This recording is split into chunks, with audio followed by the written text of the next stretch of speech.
Don't stop till zero. You'll see us talking about this. This is not an ask we are making of others. This is not something which is directed at anyone else. We are directing it at ourselves, at Uber. It's a challenge we are throwing to ourselves to make sure our actions, our commitments, and the way we build a business in this incredibly important market talks to us. We were definitely not the first one who started putting a zero emission vehicle on the platform. But for sure, we are going to be the first one which will get to a full platform which is emission free. So don't stop till zero. Thank you.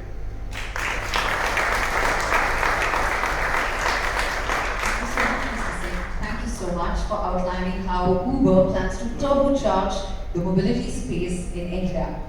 But it's time for me to request you to please join me back, Mr. Singh, and I would also like to request Mr. McDonald to please join me as we are about to reach the much-awaited photo opportunity. Mr. McDonald and Mr. Singh, I request you to please be back on stage with me towards this side. Ladies and gentlemen, after talking for friends, our media friends, please get your cameras rolling in out, as this is the moment you want to not miss capturing. So I request you to come a little closer to the wall.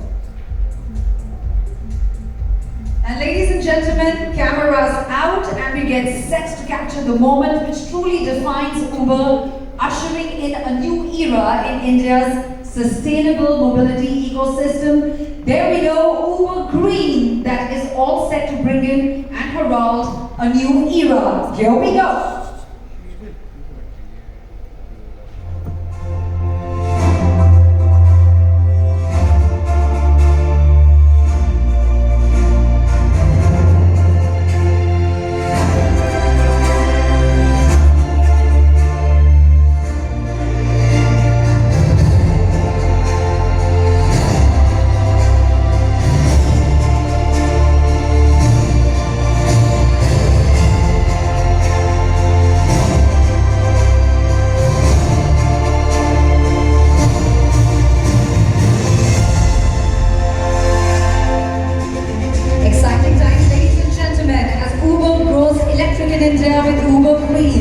This is what you want to capture, media friends. I request all of you to keep your cameras on, as we will take it further in just a few minutes from now.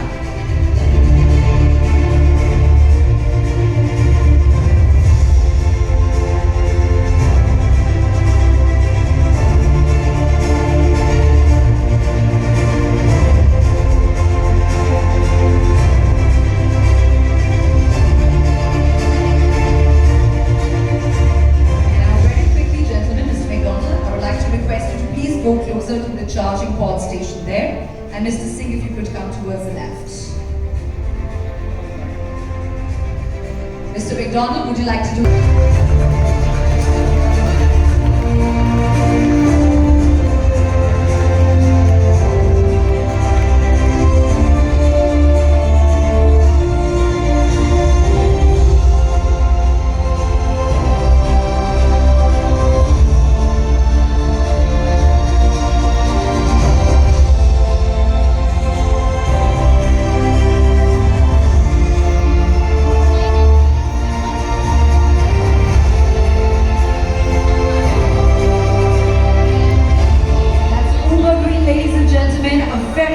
milestone for Uber in its sustainable journey and for India in its journey towards sustainable mobility.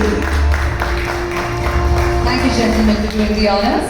I request you to please stay with me on stage, as I'm sure the media has a lot of questions to ask on this initiative. Can I quickly... larger scheme of operations for Uber.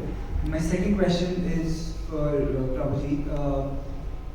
Do you think the charging infrastructure in India is, at a right point to support such a huge scale up in operations? Because you talked about 25,000 units being deployed by Uber in association with different partners. So do you think we have adequate charging infrastructure to support such a huge scale up? I can start. The very short answer is India is one of our most important markets globally. It's our third largest market in the world by volumes.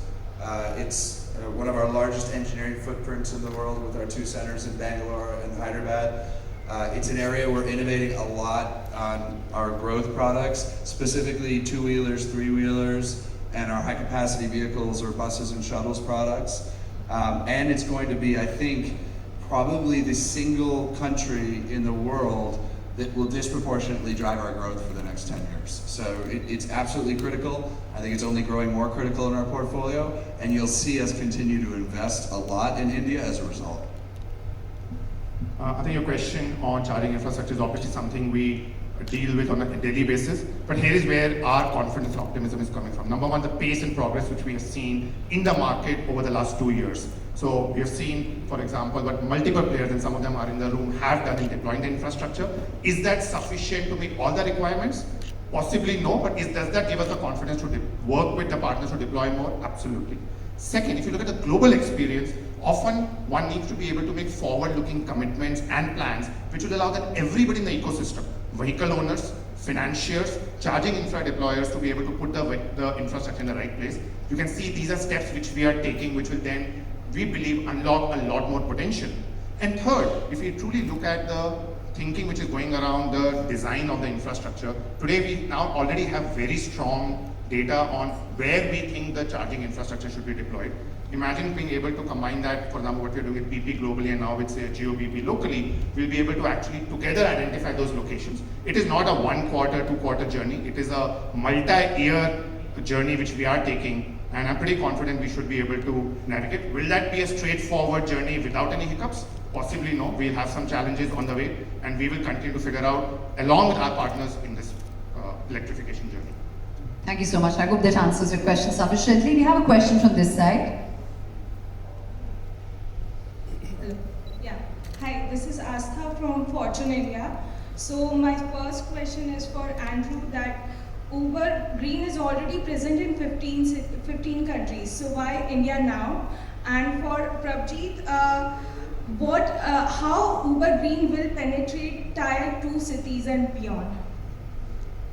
So the reason for Uber Green in India now is really about the momentum we're getting bringing electric vehicles to the platform. So without all the elements we talked about today, vehicles, fleet partners, financing, charging infrastructure, and government support, it wouldn't be possible. 2 years ago when we started launching Uber Green and we talked about the potential for electrification and EVs in India, I recall this team saying, we're not ready, right? And it may be many years, not 2 years, but many years until India is ready.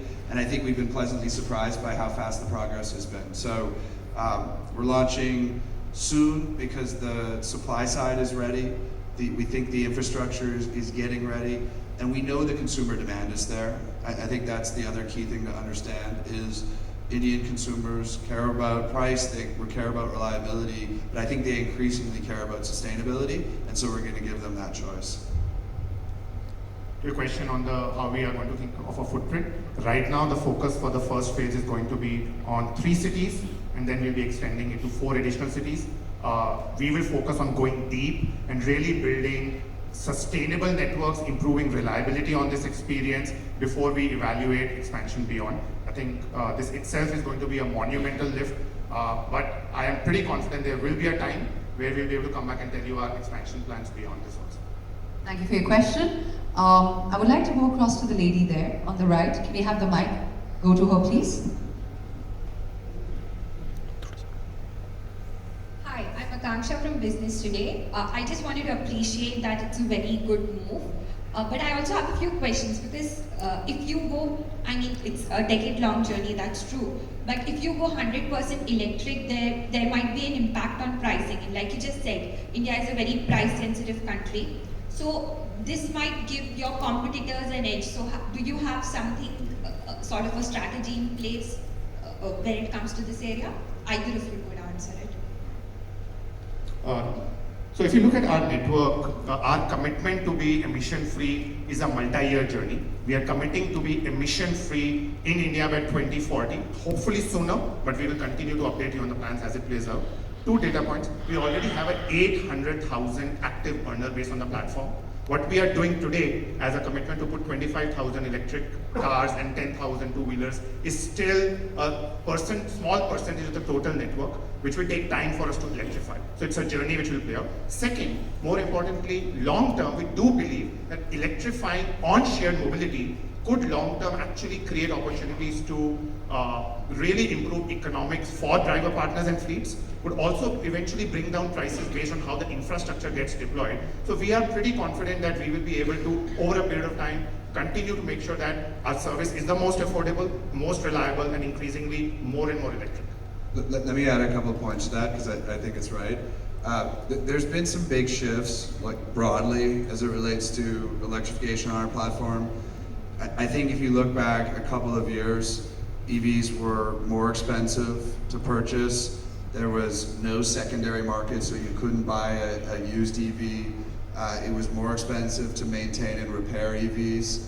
The supply chain was slower, the availability was less, the ability to finance was less.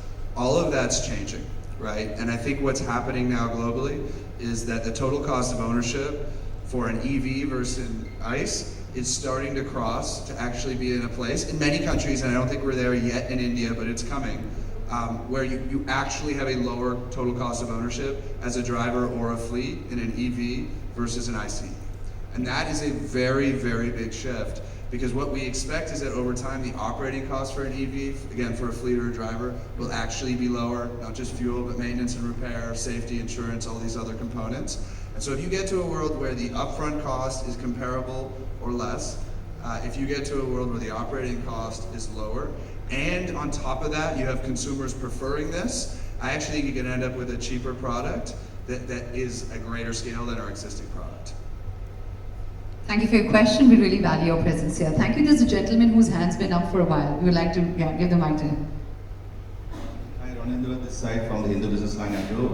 Just wanted to ask you one question, like how affordable would this be? You're talking about total cost of ownership and all. So running an EV is like, it costs around 1 rupee per kilometer. So for the customers, how affordable would it be when it comes to, when it compared to ICE cars? And also, how many vehicles are you planning to launch in the first phase or this year? If you can share that. We are not sharing specific numbers for this year. This is a process. Over the next 3 years, we are deploying 25,000 electric cars, and we shared specifics of that. In terms of our introductory pricing, we're still working through the details. I don't expect it to be at a premium to some of the comparable services which we offer.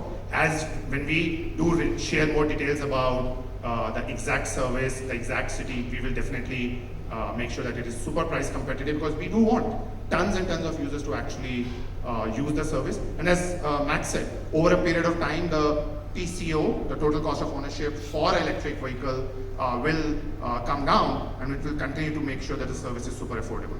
As we speak there are nearly 1,000 electric cars in the process of being deployed, and there are already 1,000 plus two-wheeler electric bikes on the road. How about women drivers? Will you introduce women drivers in your EV segment? Women drivers. We continue to truly believe that as a platform, we do create incredible opportunities for women drivers to join the platform.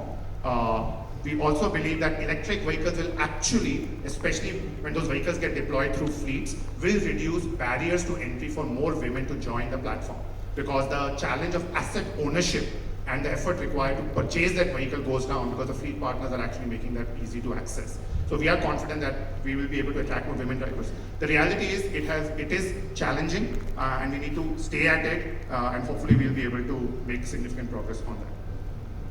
Thank you so much for your question. I hope that answers it sufficiently. We are very sorry that there's paucity of time. Okay, that's one last question that we'll take. That's the last question. Audible? Yeah. Yes, you are. Good afternoon. I'm Saurabh from Business Standard. I want to ask if do you have any target that this percentage of your rides will come from EVs in any years, like coming years, or this percentage of your fleet should be electric vehicles? If is there a target? And, I think right now we are focusing on making sure we focus on the basics and the inputs and getting the first few thousand vehicles on the road and make sure we commit to that. We are committing to making sure for India, we will be 100% emission free by 2040. But given how Uber operates, how our internal culture is, we set a goal, we like to beat that and then raise the bar. So hopefully we'll be able to share more on that as that happens. Thank you so much. I know there's still questions to be asked, but I request all of you to please keep them for till post the event. Sorry, sir. Last question. Do we have time for that? Let me just check with the team. We have to wrap it up. So can you just make it very quick, please? Do we have a mic here?